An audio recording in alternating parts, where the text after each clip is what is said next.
पण माझ्या गावामध्ये 100% नुकसान झालेलं आहे भाई.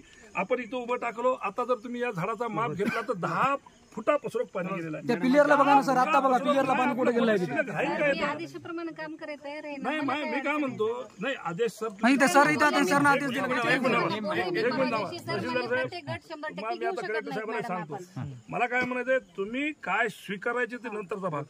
यांना ऍक्च्युअली जी परिस्थिती गावामध्ये आहे ते मांडू द्या.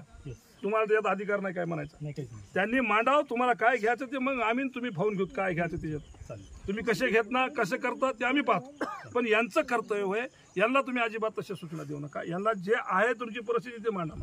आणि यांना काय घरातून कोणाला तुम्हाला नाही ना, यांना नाही ना, कोणाला द्यायचं नाही ना, सरकारला घरातून द्यायचं. आम्ही टॅक्स भरतो, सर्वसामान्य लोक टॅक्स भरतात. शेतकऱ्याला सुद्धा तुम्ही जीएसटी लावलेली आहे. काय फुकट काय कोणाला सोडायला का तुम्ही? आम्ही आमच्या हक्काचं मागायलो का भीक मागण झालं, कोणतं काय मागण झालं.